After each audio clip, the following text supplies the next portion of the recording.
Hello മച്ചന്മാരെ, welcome back to Mallu explainer. പലതരം പ്രണയങ്ങൾ കണ്ടിട്ടുണ്ട്. ഈ പ്രണയത്തിന് കണ്ണും മൂക്കും ചെവിയും വായി ഒന്നും ഇല്ലാന്ന് പറയുന്നില്ലേ? സത്യാ തോന്നുന്നു. കാരണം ഈ കഥയിൽ മർവാന്ന് പേരുള്ള ഒരു പെൺകുട്ടി, അവള് പ്രണയിക്കാൻ പോകുന്നത് ഒരു ശവത്തിനെയാണ്. ഒന്ന് ആലോചിച്ച് നോക്കിയ, ഒരു മനുഷ്യ സ്ത്രീ അവള് പ്രണയിക്കാൻ പോകുന്നത് ഒരു ശവത്തിനെ. മർവയുടെ കൂട്ടുകാരികൾക്ക് തുടക്കത്തിൽ ഇതിനെക്കുറിച്ച് ഒന്നും അറിയില്ലായിരുന്നു. എന്നാൽ പോകെ പോകെ ചില മാറ്റങ്ങൾ അവളിൽ വരാൻ തുടങ്ങി. അവളുടെ ബെഡ്റൂമിൽ ഇടയ്ക്കിടയ്ക്ക് ഒരു ശവത്തിനെ ഇവര് കാണാൻ തുടങ്ങി. ഇതിന് ശേഷമാണ് ഇവർക്ക് മനസ്സിലാവുന്നത് ഇവരുടെ പ്രിയ കൂട്ടുകാരിയായിട്ടുള്ള മർവ അവള് പ്രണയിക്കുന്നത് ആ ശവത്തിനെയാണ്. എന്നാൽ ആ ശവത്തിനെ പ്രണയിക്കുമ്പോഴും മർവയ്ക്ക് അറിയില്ലായിരുന്നു അവൾക്ക് വരാൻ പോകുന്ന വലിയ അപകടങ്ങളും അവൾക്ക് ചുറ്റുമുള്ളവർക്ക് വരാൻ പോകുന്ന ആ വലിയ അപകടങ്ങളും എല്ലാം നമുക്ക് കഥയിലൂടെ തന്നെ മനസ്സിലാക്കാം. അപ്പൊ ഇന്ന് നമ്മൾ കേൾക്കാൻ പോകുന്നത് do you see what I see എന്ന ഹൊറർ മൂവിയുടെ കഥയാണ്. എന്നാൽ പോവല്ലേ കഥയുടെ ഈ മായാ ലോകത്തിലേക്ക്. So again welcome back to Mallu explainer.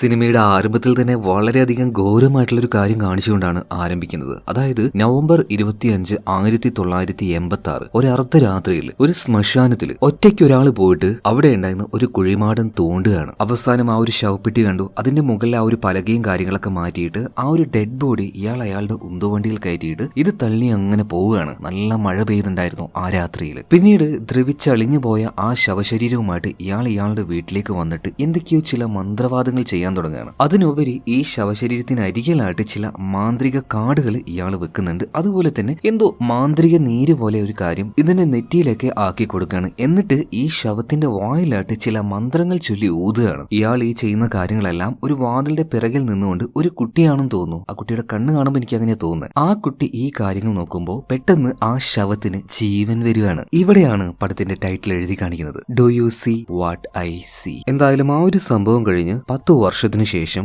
1996 കാണിക്കുകയാണ് നമ്മുടെ കഥാനായികയായിട്ടുള്ള മർവ. ഇന്ന് അവളുടെ 20ാമത്തെ പിറന്നാളാണ്. സോ സർപ്രൈസിംഗ്ലി അവളുടെ കൂട്ടുകാര് വലിയൊരു കേക്കുമായിട്ട് വന്ന് അത് മുറിക്കാൻ പറഞ്ഞ് ആ മുറിക്കുന്ന സമയത്ത് അവളുടെ ദേഹത്ത് കുറെ മുട്ടയും ചീഞ്ഞ തക്കാളിയൊക്കെ ആക്കിയിട്ട് ഭയങ്കരമായിട്ട് ഹാപ്പി ആയിട്ട് സെലിബ്രേറ്റ് ചെയ്യാണ്. മാത്രമല്ല ഇതെല്ലാം കഴിഞ്ഞപ്പോൾ നല്ലൊരു ഉടുപ്പും അവൾക്ക് മേടിച്ചു കൊടുക്കുകയാണ്. ഇതെല്ലാം കഴിഞ്ഞ് അവൾക്കൊരു ക്ലിപ്പ് ഇട്ട് കൊടുക്കുകയാണ്. ഇത് ഇട്ടെന്ന് പറഞ്ഞിട്ട് വാ പോവാന്ന് പറഞ്ഞിട്ട് ഇവരെല്ലാവരും പോവാൻ നിൽക്കുമ്പോൾ മർവ പറയാണ്, നിങ്ങൾ പോയിക്കോ, ഞാൻ ഉപ്പാനിയും ഉമ്മാനിയും കണ്ടിട്ട് വരാന്ന് പറയാണ്. ഓക്കെ, അധികം വൈകണ്ട, സമയം ഒരുപാട് ലേറ്റ് ആയിട്ടുണ്ട് പറഞ്ഞിട്ട് കൂട്ടുകാരികൾ പോവാണ്. ഇതിനുശേഷം മർവ ഒരു ബസ്സിൽ കയറിയിട്ട് അവളുടെ ഉപ്പാനിയും ഉമ്മാനിയും കാണാൻ വേണ്ടി പോവാണ്. എന്നാൽ പോകുന്നത് ഒരു വീട്ടിലേക്കൊന്നും ആയിരുന്നില്ല, അതൊരു ശവപ്പറമ്പായിരുന്നു. എന്തുകൊണ്ടായിരിക്കും അവൾ ഇങ്ങോട്ടേക്ക് വരുന്നുണ്ടാവുക? അത് തന്നെ, അവളുടെ ഉപ്പയും ഉമ്മയും മരണപ്പെട്ടു പോയിട്ടുണ്ട്. അങ്ങനെ നേരെ ആ ശവപ്പറമ്പിലേക്ക് വന്നിട്ട് അവളുടെ ഉപ്പയുടെയും ഉമ്മയുടെയും ആ ഒരു കല്ലറയുണ്ടല്ലോ അതിനരികിൽ വെച്ച് അവരോട് അങ്ങനെ സംസാരിക്കുകയാണ്. ചെറിയ പ്രായത്തിലേ നഷ്ടമായതാണ്. അവരുടെ ആ ഒരു കെയറിങ് കാര്യങ്ങളൊന്നും ഇവൾക്ക് മര്യാദക്ക് കിട്ടിയിട്ടില്ല. മാത്രമല്ല നമ്മുടെ ഈ ഒരു മർവയുടെ ഏതോ ഒരു റിലേറ്റീവ് ഇവർക്കെല്ലാവർക്കും ബന്ധപ്പെട്ടതൊന്നും അവനിക്ക് വരാനും പറ്റിയിട്ടില്ല. സോ സമയമില്ലാത്തത് കൊണ്ടാന്നൊക്കെ പറഞ്ഞിട്ട് മർവ ഈ കാര്യങ്ങൾ അവളുടെ ഉപ്പാനോടും ഉമ്മാനോടും ഇങ്ങനെ പറഞ്ഞുകൊണ്ടിരിക്കുകയാണ് കേട്ടോ. മാത്രമല്ല ഇന്ന് എന്റെ 20ാമത്തെ പിറന്നാളാണ്, എന്നെ നിങ്ങൾ വിഷ് ചെയ്യണം കേട്ടോ. അങ്ങനെ ഓരോ കാര്യങ്ങൾ അവർ കേൾക്കുന്നുണ്ട് എന്ന രീതിയിൽ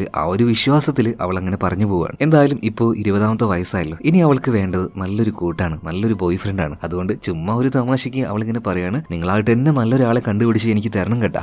ഒരു ബോയ് ഫ്രണ്ട് ആണെങ്കിൽ എന്റെ എല്ലാ കാര്യങ്ങളും നോക്കണം, എന്നെ അത്രയും സ്നേഹിക്കുന്ന ആളായിരിക്കണം, എനിക്ക് അത്രയും പ്രിയപ്പെട്ട ആളായിരിക്കണം. എന്നിട്ട് ചില കാര്യങ്ങളൊക്കെ പ്രാർത്ഥിച്ച് അവൾ അങ്ങ് പോവാൻ നിൽക്കുകയാണ്. എന്നാൽ പോവാൻ നിൽക്കുന്ന സമയത്ത് കാറ്റിന്റെ ആ ഒരു വേരിയേഷൻ അവൾക്ക് മനസ്സിലാവുന്നുണ്ട്. പതിയെ പതിയെ അവിടെ ഉണ്ടായിരുന്ന മണികളൊക്കെ ആടാൻ തുടങ്ങുകയാണ്. അതിന്റെ ഒച്ചകൾ കേൾക്കാൻ തുടങ്ങുന്നുണ്ട്. ഇത് നല്ലതാണോ ചീത്തതാണോ ഈ ശകുനം എന്നതിനെ കുറിച്ച് അവൾക്ക് യാതൊരു ഐഡിയ ഇല്ല. എന്നിരുന്നാലും ഇത് നല്ലതായിട്ട് അവൾ മനസ്സിൽ കണക്കാക്കി ഉപ്പാനോടും ഉമ്മാനോടും യാത്ര പറഞ്ഞ് ആ ശവപ്പറമ്പിൽ നിന്നും അവൾ പുറത്തേക്ക് ഇറങ്ങുകയാണ്. പുറത്തേക്ക് ഇറങ്ങുന്ന സമയത്ത് തന്നെ അവളുടെ പിന്നിൽ ആരോ ഉണ്ട് എന്ന് അവൾക്ക് മനസ്സിലായി. ആരോ നടന്നു വരുന്നുണ്ട്. ആ കാലൊച്ച അവൾക്ക് കേൾക്കാൻ പറ്റി. പക്ഷെ തിരിഞ്ഞു നോക്കുമ്പോൾ ആരെയും കാണാനില്ല. എന്നിരുന്നാലും ഒന്ന് തിരിഞ്ഞു നോക്കി അവൾ നടക്കുകയാണ്. മുന്നോട്ടേക്ക് പോയപ്പോൾ അവിടെ ഒരു നായയെ കാണാൻ. മിക്കവാറും ഈ നായ നടന്നതിന് ശബ്ദമായിരിക്കും. എന്തായാലും ആ ഒരു നായ ഓടിച്ചുവിട്ട് അവൾ നേരെ അവൾ താമസിക്കുന്ന ആ ഒരു വീട്ടിലേക്ക് പോവാണ്. ഇപ്പൊ ആ ഒരു വീട് കാണിക്കാണ്. അവിടെ ഇപ്പോൾ അവളുടെ ആ ഒരു കൂട്ടുകാരിയുടെ ബോയ് ഫ്രണ്ടും ഉണ്ട്. ഇവരൊക്കെ താമസിക്കുന്നത് ഒരു ആന്റിയുടെ വീട്ടിലാണ്. അതുകൊണ്ട് തന്നെ ആ ആന്റി വന്നിട്ട് പറയണം 10 മണിക്ക് വാതിലടക്കും, അതിന് മുന്നേ പോകാനുള്ളവർക്ക് പൊയ്ക്കോന്ന് പറയണം. അതായത് ആ ചെക്കനോട് 10 മണിക്ക് മുന്നേ പൊയ്ക്കോന്ന് പറയണം. ശരി ഇന്നിപ്പോ മറവയുടെ കൂട്ടുകാരിയും പറയണം. ഇപ്പൊ മറവ എവിടെ പോയി ആ ചെക്കൻ ചോദിക്കുമ്പോൾ അവളുടെ ഉപ്പയും മരിച്ചുപോയി. ചെറുപ്പം മുതലേ അവൾക്ക് ആരുമില്ല, അവള് അവരെ കാണാൻ വേണ്ടി പോയതാന്ന് പറയണം. മാത്രമല്ല അവൾക്കായിട്ടൊരു കൂടപ്പറപ്പുണ്ട്. അവരാണെങ്കിൽ ഇങ്ങോട്ടേക്ക് വന്ന് നോക്കാറുമില്ല. പിന്നെ അവൾക്കൊരു ബോയ് ഫ്രണ്ടോ ഇല്ല, ഒരു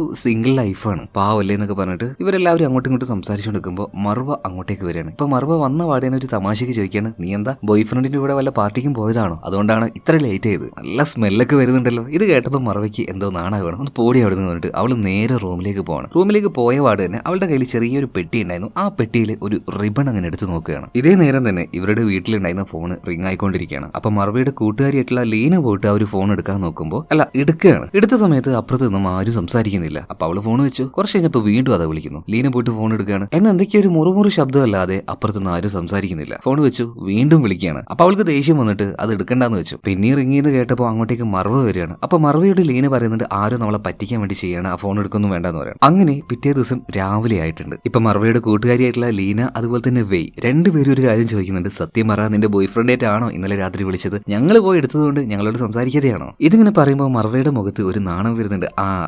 അപ്പൊ പണി പറ്റിച്ചല്ലേ, ആള് ഒപ്പിച്ചല്ലേ, പറ പറ പറ അവന്റെ കാര്യങ്ങൾ പറ. അപ്പോ ഈ മർവ ഇങ്ങനെ പറയാണ്, അത് പിന്നെ എന്താണെന്നറിയില്ല, ഇത്രയോ നാളായിട്ടുള്ള ഒരു ബന്ധം പോലെ. ഇത്രയും കാലം ഞാനൊരു ഒറ്റയ്ക്ക് ജീവിക്കുന്ന ഒരാളായിട്ട് എനിക്ക് തോന്നിയത്, പക്ഷേ ഇപ്പൊ എനിക്ക് അങ്ങനെ ഫീൽ ചെയ്യുന്നേ ഇല്ല എന്ന് പറയാണ്. എന്തായാലും അവൾക്കൊരു കൂട്ടായല്ലോ. അവളുടെ രണ്ട് കൂട്ടുകാരികളും ഭയങ്കര സന്തോഷമായി. മാത്രമല്ല ഇതേ സമയത്ത് മർവയുടെ മൂക്കിൽ നിന്നും ചോര വരുന്നുണ്ട്. വേഗം തന്നെ അത് അവർ തുടച്ചു കൊടുക്കുകയാണ്. എന്നിട്ട് സ്കൂളിലേക്ക് പോകാൻ റെഡി ആയിട്ട് ആ ചുവന്ന റിബൺ ഉണ്ടല്ലോ, ഇന്നലെ രാത്രി ഒരു പെട്ടിയിൽ കണ്ടില്ലേ, എന്തായാലും ആ ഒരു റിബൺ, ചുവന്ന റിബൺ കെട്ടിയിട്ട് നേരെ അവൾ കോളേജിലേക്ക് പോവാണ്. കൂടെ തന്നെ കൂട്ടുകാരിയായിട്ടുള്ള ലീനയുണ്ട്. അങ്ങനെ നടന്നുകൊണ്ടിരിക്കുന്ന സമയത്ത് പെട്ടെന്ന് മർവ ഒറ്റ നിൽക്കലാണ്. ഒരു ഭാഗത്തേക്ക് അങ്ങനെ സ്റ്റെക്കായി നോക്കി നിൽക്കുകയാണ്. ഇപ്പൊ ലീന വന്നിട്ട് എന്താ പറ്റിയെന്ന് ചോദിക്കുമ്പോൾ മർവ ഒരു കാര്യം കാണിച്ചു കൊടുക്കുകയാണ്. ഈ ലീനയുടെ ബോയ് ഫ്രണ്ട് ഉണ്ടല്ലോ അലക്സ്, മറ്റൊരു പെൺകുട്ടിയുമായിട്ട് അങ്ങനെ പോവാണ്. അവൻ നിന്നെ ചീറ്റ് ചെയ്യാന്ന് പറയാണ്. എന്തോ ദേഷ്യം വന്ന ലീന വേഗം തന്നെ അവന്റെ അടുത്തേക്ക് ചെല്ലുകയാണ്. എന്താ കാര്യം ചോദിച്ചപ്പോൾ അതൊന്നുമില്ല, ഒരു എക്സ്ട്രാ ക്ലാസ് ഉണ്ടായിരുന്നു, അത് കഴിഞ്ഞിട്ട് വരിക എന്ന് പറയണം. എന്തായാലും രാത്രി ആ ആന്റിയുടെ വീട്ടിൽ ഇവരെല്ലാവരും എത്തി. ഭക്ഷണം കഴിക്കാൻ എല്ലാവരും ഇരിക്കുന്നുണ്ട്. പക്ഷേ മർവ ഇവരുടെ അടുത്തേക്ക് വരുന്നില്ല. അപ്പൊ കൂട്ടുകാരികളൊക്കെ അങ്ങോട്ടും ഇങ്ങോട്ടും പറയാണ് മിക്കവാറും അവനെയും കാത്തിരിക്കുകയായിരിക്കും. എന്തായാലും ആന്റി ഭക്ഷണവും കാര്യങ്ങളൊക്കെ ഉണ്ടാക്കിയിട്ട് ഇവർക്ക് കൊണ്ടുവന്ന് കൊടുക്കുകയാണ്. എന്നിട്ട് വേസ്റ്റും കാര്യങ്ങളും കളയാനായിട്ട് പുറത്തേക്ക് പോയപ്പോൾ ഗേറ്റ് തുറന്നു കിടക്കുകയായിരുന്നു. ഇതാരെ തുറന്നു വെച്ചെന്ന് പറഞ്ഞിട്ട് ആന്റി ഇത് പോയിട്ട് പൂട്ടുകയാണ്. എന്നിട്ട് ആ ഒരു വേസ്റ്റിന്റെ കവർ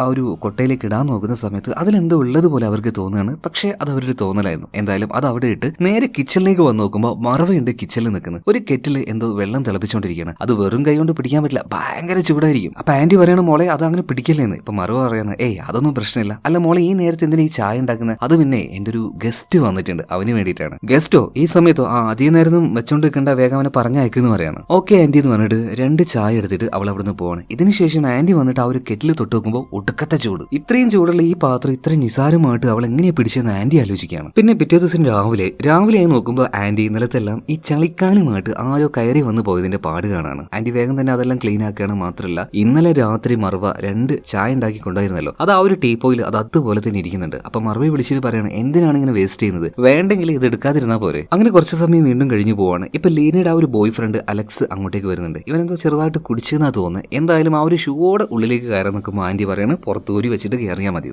ഓക്കെ ആന്റി ചില്ലാവ്, ഇങ്ങനെ ദേഷ്യപ്പെടലേന്ന് പറഞ്ഞിട്ട് അലക്സും ഉള്ളിലേക്ക് വരികയാണ്. നേരെ ലീനയുടെ ആ ഒരു റൂമിന്റെ ഭാഗത്തേക്ക് പോകുന്നതിന് മുന്നേ തന്നെ മറ്റൊരു റൂം കണ്ട് എന്തോ ഒരു അനക്കം കണ്ട് അവൻ അതിന്റെ ഉള്ളിലേക്ക് നോക്കുകയാണ്. പക്ഷേ എന്തെന്നറിയില്ല, എന്തോ ഒന്ന് കണ്ട് അവനാകെ പേടിച്ച് തരിച്ചു നിൽക്കുകയാണ്. ആ സമയത്താണ് ലീന വന്നത്.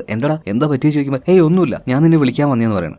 ശരി. അങ്ങനെ പോകുന്നതിന്റെ മുന്നേ നമ്മുടെ മറവയുടെ ആ ഒരു റൂമിന്റെ വാതിലും കൂടെ ലീന പോയിട്ട് തട്ടുകയാണ്. അപ്പൊ അവള് പുറത്തേക്ക് വന്നു. നീ വരുന്നില്ലേ, ഇന്ന് നമുക്ക് ചെറിയൊരു പരിപാടിയുള്ളല്ലേ എന്ന് ചോദിക്കുമ്പോൾ ഒരൊന്നും പറയാതെ അവൾ അങ്ങനെ നിൽക്കുകയാണ്. മാത്രമല്ല ലീനയുടെ മുഖത്തടിച്ചതുപോലെ ആ വാതിൽ ഒരൊറ്റ അടയ്ക്കലാണ്. എന്തുകൊണ്ട് മറവ ഇങ്ങനെ പെരുമാറി എന്നറിയില്ല. മാത്രമല്ല ലീനയുടെ ബോയ് ഫ്രണ്ട് അലക്സ് നോക്കിയതും ഇതേ മറവയുടെ റൂമിന്റെ ഉള്ളിലേക്ക് തന്നെയായിരുന്നു. അങ്ങനെ ഈവനിങ് ആയിട്ടുണ്ട്. ഈ ലീനയ്ക്ക് അത്യാവശ്യം ഈ പോഡ്കാസ്റ്റിന്റെ പരിപാടികളൊക്കെ ഉണ്ട്, അതായത് ഈ റേഡിയോ ജോക്കി ആയിട്ട് വർക്ക് ചെയ്യുന്നുണ്ട്. സോ അന്ന് വൈകുന്നേരം നല്ല മഴ പെയ്യാണ്. അവളിങ്ങനെ ഓരോ ആൾക്കാർ ഫോൺ വിളിക്കാലോ, അവരോട് സംസാരിച്ചുകൊണ്ടിരിക്കുമ്പോൾ പെട്ടെന്ന് സ്ട്രേഞ്ച് ആയിട്ടുള്ള ഒരു കോള് വരികയാണ്. വല്ലാത്ത രീതിയിലുള്ള ശബ്ദവും കേൾക്കുന്നുണ്ട്. അതുപോലെ തന്നെ സത്യം ജയിക്കും, സത്യമേ ജയിക്കൂ, അങ്ങനെ എന്തൊക്കെയോ ഇയാൾ പറയാണ്. അതെന്തോ ഭയങ്കര വിയേർഡ് ആയിട്ട് തന്നെ ലീനക്ക് തോന്നുകയാണ്. പിറ്റേ ദിവസം രാവിലെ കോളേജിലേക്ക് പോകുമ്പോൾ ലീന അതുപോലെ തന്നെ മർവയുടെ 2 കൂട്ടുകാരികൾ ഇവരങ്ങോട്ടും ഇങ്ങോട്ടും പറയാണ്, എടോ എന്താണ് കുറച്ച് ദിവസമായിട്ട് മർവയ്ക്ക് ഒരു മാറ്റം പോലെ, എങ്ങോട്ട് വിളിച്ചാലും അവള് വരൂല, റൂമിൽ തന്നെ ഒരേ ഒരു ചടഞ്ഞു കൂടി ഇരിക്കലാണ്. മാത്രമല്ല ഇന്നലെ എനിക്കൊരു കോള് വന്നെന്ന് കൂടെ ലീന പറയാണ്. കുറച്ച് സ്ട്രേഞ്ച് ആയിട്ടുള്ള സത്യം മാത്രമേ ജയിക്കൂ, ഒരു വ്യത്യസ്തമായ പേരൊക്കെ പറഞ്ഞിട്ട്. മാത്രമല്ല മർവയുടെ ആ ഒരു ഡിപ്പാർട്ട്മെന്റിലേക്ക് പോയി നോക്കുമ്പോൾ അവള് കുറച്ച് ദിവസമായി അങ്ങോട്ട് വന്നിട്ട് തന്നെ. ഇപ്പോ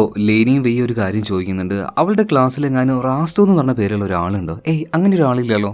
ശരിയെന്ന് പറഞ്ഞിട്ട് ഇവര് നേരെ വീട്ടിലേക്ക് പോകണം. രാത്രി ആയപ്പോൾ ലീന അവളുടെ ബോയ് ഫ്രണ്ട് അലക്സിനെ വിളിച്ചിട്ട് എടാ നമ്മുടെ സ്കൂളിൽ റാസ്തു എന്ന് പേരുള്ള ആരെങ്കിലും ഉണ്ടോ എന്ന് നീ ഒന്ന് അന്വേഷിക്കോ. എന്താ കാര്യം ചോദിച്ചപ്പോൾ ലീന എല്ലാം പറഞ്ഞു കൊടുക്കണം. അതുപോലെ തന്നെ ലീനയോട് അലക്സ് ഒരു കാര്യം പറയുന്നുണ്ട്, എടോ ഞാൻ നിന്റെ മുറിയാണെന്ന് കരുതി അന്ന് അവളുടെ റൂമിലേക്ക് ഒന്ന് നോക്കിയായിരുന്നു. ആ സമയത്ത് അവിടെ ആരെയോ ഒരാളെ ഞാൻ കണ്ടു, പെട്ടെന്ന് ആയതുകൊണ്ട് തന്നെ ഒന്ന് പേടിച്ചിട്ടുണ്ടായിരുന്നു കേട്ടോ. ഓക്കെ അങ്ങനെ ഒരു കാര്യം കണ്ടായിരുന്നു അല്ലേ. ഇപ്പൊ ലീനയും ആ ഒരു കാര്യത്തിന് മറുപടി കൊടുക്കുകയാണ്. മാത്രമല്ല ഇതിന് ശേഷം മറുപടിയുടെ റൂമിൽ പിന്നെ കാണിക്കുകയാണ്. അവളുടെ കയ്യിലുള്ള ആ ഒരു ചുവന്ന റിബൺ ഉണ്ടല്ലോ, ഭയങ്കര ഇഷ്ടത്തോട് കൂടിയിട്ട് അത് നോക്കുകയാണ്. മാത്രമല്ല ചുവന്ന ലിപ്സ്റ്റിക്ക് അവളുടെ ചുണ്ടിൽ ഇടുന്നുണ്ട്. ഇതേ നേരം തന്നെ അവളുടെ മറ്റേ ഒരു കൂട്ടുകാരി ഉണ്ടല്ലോ വെയ് പ്രൊജക്ടിന്റെ ആവശ്യത്തിനായിട്ട് അവൾ പഠിക്കുന്ന കാര്യങ്ങൾ റെക്കോർഡ് ചെയ്ത് വെക്കുന്നുണ്ട്. ആ സമയത്ത് എവിടുന്നോ ഒരു സ്ത്രീയുടെ ചിരി കേൾക്കണം, നല്ല രസമുള്ള ചിരി. ഇതെവിടുന്ന് കേൾക്കുന്ന വിചാരിച്ചിട്ട് അവൾ പെട്ടെന്ന് തന്നെ ആ ഒരു റെക്കോർഡർ ഓഫ് ആക്കുകയാണ്. പിന്നെ നോക്കുമ്പോൾ അങ്ങനെ ഒരു ശബ്ദം കേൾക്കുന്നില്ല. അതുകൊണ്ട് തന്നെ അവൾ റെക്കോർഡ് ചെയ്ത ആ ഒരു കാര്യം ഒന്നുകൂടെ കേട്ട് നോക്കുമ്പോൾ അതിലിങ്ങനെ ഏതോ ഒരു സ്ത്രീ ഒരാളോട് ഇങ്ങനെ പറയാണ്, റാസ്തു നീ ഒരിക്കലും ഒരിക്കലും എന്നെ വിട്ടു പോരുത് കേട്ടോ, നീ എങ്ങാനും എവിടെയെങ്കിലും പോയാൽ ഞാൻ നിന്റെ കൂടെ വരും, ഞാൻ നിന്നെ അത്രയേറെ സ്നേഹിക്കുന്നുണ്ട് പറഞ്ഞിട്ട് ഒരു ശബ്ദം. പക്ഷേ ഇതെന്താണെന്ന് ഒരു ഐഡിയ ഇല്ല വൈക്ക്. ഇപ്പൊ ഇവര് നിൽക്കുന്നത് അവർ ആന്റിയുടെ വീട്, ഒരു ലേഡീസ് ഹോസ്റ്റൽ പോലെയാണല്ലോ. സോ അതിലൂടെ ഇങ്ങനെ നടന്നു നോക്കുകയാണ് വൈ, എവിടെ നിന്ന് ഇപ്പൊ അവരൊച്ച വന്നേ എന്നാൽ പെട്ടെന്ന് ടപ്പേന്ന് വേണ്ടി എന്തോ ഒന്ന് അതിലൂടെ പോവുകയാണ്. അപ്പൊ അതേ അങ്ങോട്ടേക്ക് ചെന്നിട്ട് വൈ നോക്കുന്ന സമയത്ത് അവിടെ നല്ല രീതിയിൽ ലിപ്സ്റ്റിക്കും ആ ചുവന്ന റിബണൊക്കെ ഇട്ടിട്ട് മറവ് നിൽക്കുന്നുണ്ടായിരുന്നു. ഇപ്പൊ മറവിയോട് വൈ ചോദിക്കാണ്, അല്ല നീ അവനെ ഇങ്ങോട്ട് കയറ്റിയോ? വാടം പറഞ്ഞിട്ടുള്ളതല്ലേ ഈ രാത്രി സമയത്ത് ആരെയും ഒരു ചെക്കന്മാർ ഇങ്ങോട്ടേക്ക് കയറ്റാൻ പാടില്ല എന്ന്, അവന് പുറത്താക്കി ഈ സമയത്ത് ഇങ്ങനെയൊന്നും വേണ്ടാന്ന് പറയുമ്പോൾ ഒരു വല്ലാത്ത രീതിയിൽ മറവ് അങ്ങനെ ചിരിക്കുകയാണ്. ശരിക്കും അത് കണ്ട് ഈ വേ തന്നെ ഒന്ന് പേടിച്ചു പോയിട്ടുണ്ടായിരുന്നു. പെട്ടെന്ന് തന്നെ വേ അവിടുന്ന് ലീനയുടെ അടുത്തേക്ക് ചെന്നിട്ട് അവള് കേട്ട ആ ഒരു റെക്കോർഡർ അവൾക്ക് കേൾപ്പിച്ചു കൊടുക്കുകയാണ്. മാത്രമല്ല ലീനയും അവളുടെ ബോയ് ഫ്രണ്ട് ആയിട്ടുള്ള അലക്സ് വഴി കോളേജിൽ ഒന്ന് അന്വേഷിച്ചായിരുന്നു, അതായത് റാസ്തു എന്ന പേരുള്ള ആരെങ്കിലും അവിടെ ഉണ്ടോ എന്ന്. ആ പേരുള്ള ഒരു 2-3 പേരൊക്കെ ഉണ്ട്, എന്നാൽ ചില ആൾക്കാർ പഠിത്തം പൂർത്തിയാക്കി പോയിട്ടുണ്ട്, അതിലൊരാള് അതൊരു ലേഡിയാണ് അങ്ങനെയൊക്കെയാ പറയുന്നത്. അതായത് നമ്മുടെ മറവ പ്രണയിക്കുന്ന അല്ലെങ്കിൽ അവളുടെ ആ ഒരു ബോയ് ഫ്രണ്ടുമായിട്ട് കണക്ട് ചെയ്യുന്ന ഒന്നും ഇവർക്ക് കണ്ടെത്താൻ പറ്റിയിട്ടില്ല. പിറ്റേ ദിവസം ലീന അലക്സുമായിട്ട് സംസാരിച്ചുകൊണ്ടിരിക്കുകയാണ്. അപ്പൊ അലക്സ് പറഞ്ഞു, അന്ന് ഞാൻ നിന്റെ റൂമാന്ന് കരുതിയിട്ട് മറവയുടെ റൂമിലേക്ക് നോക്കിയപ്പോൾ ഒരു വല്ലാത്ത കണ്ണ് കണ്ടായിരുന്നു, എനിക്കെന്തോ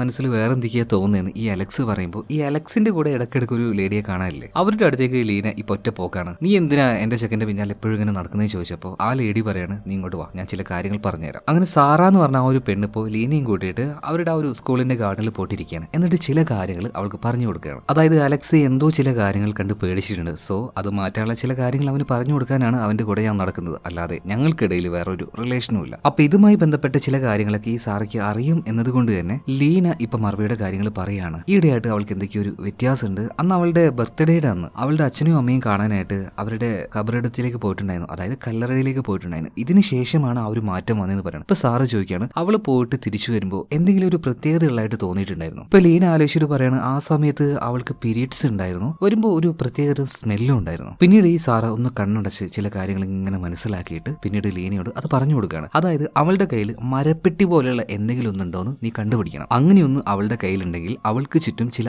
ആത്മാക്കളുണ്ട് എന്നാണ് അതിന്റെ അർത്ഥം. അത് കണ്ടുപിടിക്കാൻ തന്നെ ലീന പറയാണ്. അങ്ങനെ വാർഡന്റെ അടുത്തേക്ക് ചെല്ലാണ്. പിന്നീട് മറവയുടെ റൂമിന്റെ ഡ്യൂപ്ലിക്കേറ്റ് കീ ചോദിക്കണം, കാരണം ഈ ലീനയുടെ എന്തോ ഒന്ന് അവിടെ വെച്ച് മറന്നു എന്ന് നുണ പറയാണ്. അങ്ങനെ ആ ഒരു ഡ്യൂപ്ലിക്കേറ്റ് കീ വെച്ച് നേരെ പോയിട്ട് മറവയുടെ ആ ഒരു വാതിൽ തുറക്കാണ്. ഉള്ളിൽ കയറിയിട്ട് പരിശോധിച്ചപ്പോൾ പറഞ്ഞതുപോലെ തന്നെ ഒരു മരത്തിന്റെ പെട്ടിയുണ്ട്, അതിന്റെ ഉള്ളിൽ ഒരു ചുവന്ന റിബണും. വേഗം തന്നെ ലീന ആ റിബൺ കീശയിലേക്ക് വെക്കുന്നുണ്ട്. എന്നിട്ട് തിരിഞ്ഞപ്പോൾ തൊട്ട് പിന്നിലെ മറവ. അവളാകെ ഞെട്ടിപ്പോയി. ഇപ്പൊ മറവ ചൂടാവുകയാണ്, നീ എന്തിനാ എന്റെ മുറിയിൽ കയറിയത്, എനിക്കത് ഇഷ്ടമില്ല എന്ന് പറയണം. ഇപ്പൊ ലീന ഡയറക്റ്റ് ആയിട്ട് തന്നെ കാര്യങ്ങൾ പറയാണ്, ഞങ്ങൾക്കറിയാം നിനക്ക് ആരോ ഒരു റിലേഷൻ ഉണ്ട്, ഒരു ബോയ് ഫ്രണ്ട് ഉണ്ട്, പക്ഷെ അവൻ ആരാണ്? അപ്പൊ മറവ പറയാണ്, അതെന്റെ പേഴ്സണൽ ആയിട്ടുള്ള കാര്യമല്ലേ, അതിലെന്തിനാ നിങ്ങൾ നോക്കുന്നത്? ലീന പറയാണ്, അത് ഞങ്ങൾ നോക്കും, കാരണം നീ അത്രയും പ്രിയപ്പെട്ടവളാണ് ഞങ്ങൾക്ക്. എന്നാൽ ഇതൊന്നും മൈൻഡ് ആക്കാതെ മറവ അവിടുത്തെ ആ ഒരു ചെയറിൽ പോയിരിക്കുകയാണ്. അവൾ ആ ഒരു കണ്ണാടിയിലേക്ക് നോക്കിയിരിക്കുമ്പോൾ അവളുടെ ചെവിയിലൂടെ ചെറുതായിട്ട് രക്തം ഒഴുകുന്നുണ്ട്. ഇതെന്താ ഇങ്ങനെയെന്നൊക്കെ ചോദിക്കുമ്പോൾ മറവ പറയാണ്, നീ അതൊന്നും മൈൻഡ് ആക്കണ്ട. അവസാനമായിട്ട് ലീന ഒരു കാര്യം പറയുന്നുണ്ട്, മറവ നിനക്ക് എന്തോ ഒരു പ്രശ്നമുണ്ട്, നീ അതിനെ മനസ്സിലാക്കണം, നിന്റെ നല്ലതിന് വേണ്ടി മാത്രമാണ് നിന്റെ കൂടെ ഞങ്ങൾ നിൽക്കുന്നത്. ഇതും പറഞ്ഞ് അവൾ അവിടെ നിന്ന് പോവാണ്. എന്തായാലും അതൊന്നും മൈൻഡ് ആക്കാതെ മറവയാണെങ്കിലോ കണ്ണാടിയിലേക്ക് ഭയങ്കര രസത്തിൽ അങ്ങനെ നോക്കി നിൽക്കുകയാണ്. എന്നിട്ട് ആ ഒരു മരപ്പെട്ടി തുറക്കുമ്പോൾ അതിന്റെ ഉള്ളിൽ ആ ഒരു ചുവന്ന റിബൺ ഇല്ല. അങ്ങനെ രാത്രി ആയിട്ടുണ്ട്. ഇപ്പൊ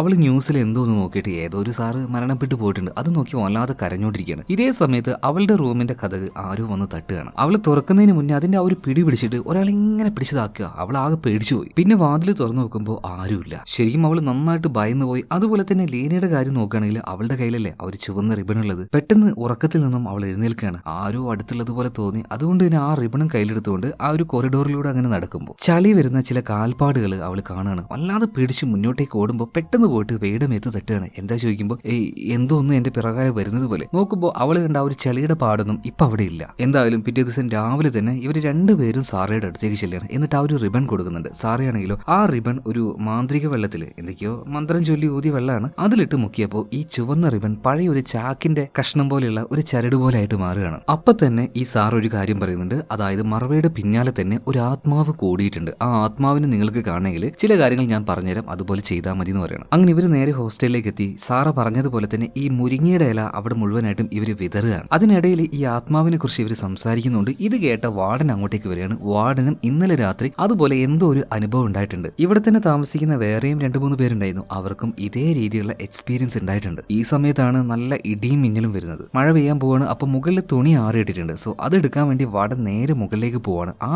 സമയത്ത് ഇടിമിന്നലിന്റെ വെളിച്ചത്തിൽ തുണിയുടെ പിന്നിൽ എന്തോ ഒന്നുള്ളതുപോലെ വാർഡൻ കാണാണ്. അവര് നിലവിളിക്കുകയാണ്. ആ നിലവിളി കേട്ട് എല്ലാവരും മുകളിലേക്ക് വരുന്നുണ്ട്. വാർഡൻ ഇങ്ങനെ എന്തോ ഒന്ന് കണ്ടു എന്ന് പറയണം. എന്തായാലും വാർഡനെയും കൂട്ടിയിട്ട് ഇവർ നേരെ കിച്ചണിലേക്ക് പോകുന്നുണ്ട്. കുറച്ച് വെള്ളം കൊടുക്കാനായിട്ട്. ഇതേ സമയത്ത് അവിടെ തന്നെ നമ്മുടെ മറവയുണ്ട്. അവൾ എപ്പോഴും പോലെ 2 ചായ ഉണ്ടാക്കുകയാണ്. അങ്ങോട്ടേക്ക് ചെന്ന പാടുതന്നെ ലീന ചോദിക്കുന്നുണ്ട്, മർവ എന്താ നിന്റെ ഉദ്ദേശം, നീ എന്തൊക്കെയാ ഇവിടെ കാണിച്ചു കൂട്ടുന്നത്, ആരാണ് നിന്റെ ആ ഒരു ബോയ് ഫ്രണ്ട്, നിനക്കൊന്ന് പറഞ്ഞൂടെ? ഈ സമയത്ത് മർവ പറയാണ്, അവന്റെ പേര് റാസ്തു എന്നാ, എനിക്ക് അവനെയും അവൻ എന്നെയും എന്ത് ഇഷ്ടാന്ന് അറിയോ, എന്നിട്ട് എന്താ നീ അവനെ ഞങ്ങൾക്ക് കാണിക്കാത്തെന്ന് ചോദിക്കുമ്പോൾ മർവ ചോദിക്കാണ്, അതിന്റെ ആവശ്യം എന്താ, ഞങ്ങൾക്ക് പേടിയുണ്ട് നിന്റെ ആ ഒരു ബോയ് ഫ്രണ്ടിനെ ആലോചിച്ചിട്ട്. ഇപ്പൊ ഒരു വല്ലാത്ത രീതിയിൽ മർവ ഇവരുടെ അടുത്തേക്ക് വന്നിട്ട് ലീനയെ നോക്കിയിട്ട് പറയാണ്, നിന്റെ ബോയ് ഫ്രണ്ട് അലക്സ് നിന്നെ ചീറ്റ് ചെയ്യുന്ന കാര്യം നിനക്ക് അറിയുന്നുണ്ടോ? പിന്നെ രണ്ടാമത് വെയ്ഡ് അടുത്തേക്ക് വന്നിട്ട് പറയാണ്, ഇടി നീ പ്രണയിക്കുന്നത് ഏതോ ഒരു മാഷിനെയല്ലേ, അയാൾ മരിച്ചുപോയില്ലേ, അതിന്റെ ആ ഒരു ഫ്രസ്ട്രേഷൻ നിനക്കുണ്ട് അല്ലേ. ഇനി മൂന്നാമത്തെ ആള്, നിനക്ക് ഇതുവരെയായിട്ട് ഒരു ബോയ് ഫ്രണ്ട് ഇല്ല, സോ അതിന്റെ ആ ഒരു ഫ്രസ്ട്രേഷൻ നിനക്കുണ്ട്, എന്നിട്ട് എല്ലാവരും കൂടെ നിങ്ങളുടെ ആ ഒരു ഫ്രസ്ട്രേഷൻ എന്റെ മേലെ തീർക്കാൻ വരികയാണല്ലേ.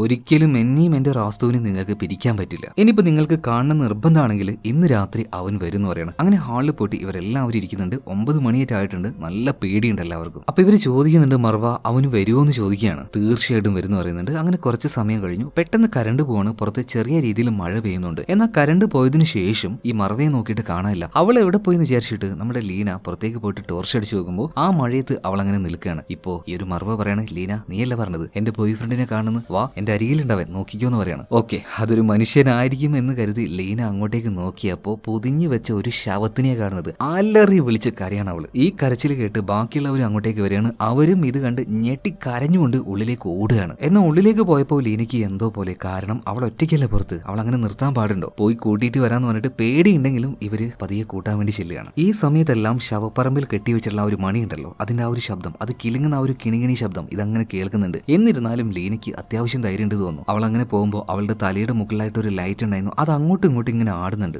ആടുന്ന സമയത്ത് വെളിച്ചം ഏത് ഭാഗത്തേക്കാണ് പോകുന്നത്, അവിടെ ആ ഒരു ശവം അത് നേരെ നിൽക്കുന്നതായിട്ട് നമ്മളെ കാണിക്കുന്നുണ്ട്. അവളും കാണുന്നുണ്ട്. പേടിച്ച് വിറച്ചങ്ങനെ നിൽക്കുമ്പോൾ പെട്ടെന്ന് അവളുടെ അടുത്തേക്ക് വേ വരികയാണ്. അവളെയും കൂട്ടിയിട്ട് വാ നമുക്ക് ഒരുമിച്ച് പോയി നോക്കാന്ന് പറയുമ്പോൾ മഴയത്ത് നനഞ്ഞു നിൽക്കുന്ന നമ്മുടെ മർവയെ കാണുകയാണ്. പെട്ടെന്ന് തന്നെ അങ്ങോട്ടേക്ക് ചെന്നിട്ട് ലീന വേ രണ്ടുപേരും കൂടെ അവൾ ഉള്ളിലേക്ക് കൊണ്ടുവരികയാണ്. അവൾ വല്ലാതെ വയലന്റ് ആവുകയാണ്. എന്നെ വിട്, എനിക്ക് രാസ്തുവിനെ കാണണം, അവന്റെ അടുത്തേക്ക് പോകണം എന്ന് പറഞ്ഞിട്ട് വല്ലാതെ വയലന്റ് ആകുമ്പോൾ ഇവരെല്ലാവരും അവളെ പിടിച്ചു വെക്കുകയാണ്. എന്ന് ഈ സമയത്ത് മറവ് പറയുന്നത്, രാസ്തു എന്റെ അടുത്തേക്ക് വാ, എനിക്ക് നിന്നെ വേണം തന്നെയാണ്. പെട്ടെന്ന് അവളുടെ മുഖത്തിൽ ആ ഒരു കരച്ചിലും ദേഷ്യം എല്ലാം പോയിട്ട് നന്നായിട്ട് ചിരിക്കുകയാണ് അവള്. അതായത് അവളുടെ അരികിലേക്ക് ആ ആത്മാവ് രാസ്തു വന്നു എന്നതല്ലേ അതിന്റെ ആ ഒരു അർത്ഥം. എന്തായാലും ഇതിനുശേഷം വാർഡന്റെ കയ്യിൽ എന്തോ ഒരു കോൺടാക്ട് നമ്പറും കൊടുത്തിട്ട് ഈ ലീനയും വേയും കൂടെ പെട്ടെന്ന് തന്നെ വേറെ എങ്ങോട്ടോ പോവാണ്. നേരെ പോയത് സാറയുടെ വീട്ടിലേക്കാണ്. അവളുടെ വാതിൽ മുട്ടിയപ്പോൾ വാതിൽ വന്ന് തുറന്നത് ഈ ലീനയുടെ ബോയ് ഫ്രണ്ട് ആയിട്ടുള്ള അലക്സ് ആയിരുന്നു. അവൾ ആദ്യം ഒന്ന് ഷോക്കായെങ്കിലും അത് വലിയ കാര്യമാക്കാതെ സാറയോട് കാര്യങ്ങൾ പറയണം, എത്രയും പെട്ടെന്ന് തന്നെ വരണമെന്ന് പറയണം. അങ്ങനെ ലീന മുന്നോട്ടേക്ക് പോകുന്നുണ്ട്. അലക്സ് ആണെങ്കിൽ ഒരുമാതിരി ഒരു എന്തോ പോയി അണ്ണാനെ പോലെ അവിടെ നിൽക്കുകയാണ്. ഇപ്പൊ വെയ് അവന്റെ മുഖത്ത് നോക്കി ഒരു ഒറ്റ അടി അടിച്ചിട്ട് പറയുന്നത്, എന്റെ കൂട്ടുകാരി